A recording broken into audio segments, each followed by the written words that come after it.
Thank you, Mr. Chairman. Counselor, let's suppose Congress passed a statute, a simple statute. It says that no person convicted, of rape in any court can work in a battered women's shelter. No person convicted of rape in any court can work in a battered women's shelter. The legislative history makes it clear through committee reports, et cetera, that Congress had in mind a United States court. Someone who is convicted of rape in, let's say, a court in Turkmenistan wants to open a battered women's shelter. Government says no. He sues. Who wins?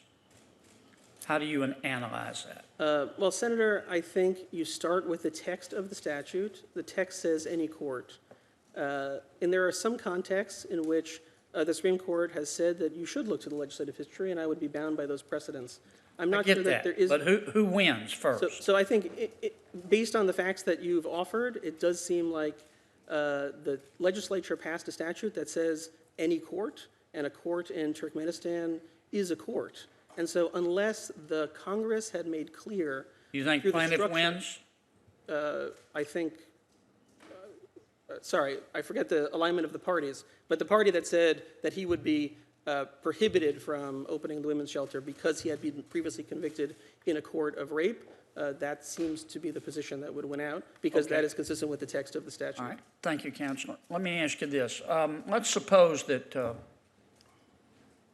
there's an academic study done that says we've concluded, and I think many Americans believe this, that one of the, not the only, but one of the stimulating effects of young men engaging in mass shootings is the internet. And let's suppose there's an academic study done that says we believe that we've done an extensive analysis, and we believe that if you eliminate in all postings on social media the words kill, murder, dead, and gun, that would help reduce shootings. So the government says, okay, any social media postings, tweets, Facebook postings that use these words have to be approved by government first. Is that constitutional? Well, Senator, the Supreme Court has said that it is possible to restrict speech in the interest of violence when the language is going to lead to imminent I know the law. Is that constitutional? Well, Senator, to the extent that that's something that's going to come before me, I don't want to give us. But that's not coming. I would say the way that's not coming for you. I can assure you. The way I would think about it. That's not coming for you because nothing can pass as Congress. Now I don't want you dodging my question. So based on, I'm asking what your analysis is. Do you think that's constitutional? So based on your hypothetical, it does not seem that the simple use of those words on the internet in any context is really leading to imminent. It really is direct incitement. Well, what if it could be? The question. Let me just put it this way: the question would have to be whether there was a close enough connection between the use of the language and the act of violence. What if it could be shown that the language does, using that kind of language, does incite violence? Let's just take it as a given. Well, now, this is a situation similar to the Second Amendment versus curtailing people's constitutional rights. Well, you're going to curtail First Amendment rights. You know it will enhance public safety.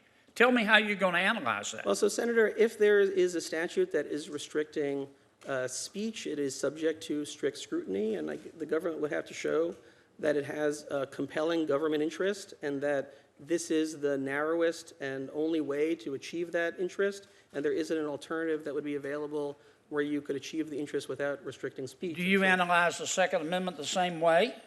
Yeah, Senator, the Second Amendment also, there is a right to you would use a strict scrutiny test? Well, Senator, I think the Supreme Court in the Heller case said that there's some categories of gun regulation that are subject to different standards, as Justice Scalia had identified certain modes of regulation. Well, let me that put are it this way, because presumptively I'm out of permissible. time. Do you think the Bill of Rights is an à la carte menu? And some rights are more Senator. important than others? No, Senator, I do not. I do believe that there are different precedents related to different provisions of the Bill of Rights, but certainly every provision of the Bill of Rights is a right that is held by Americans and should be protected by the courts.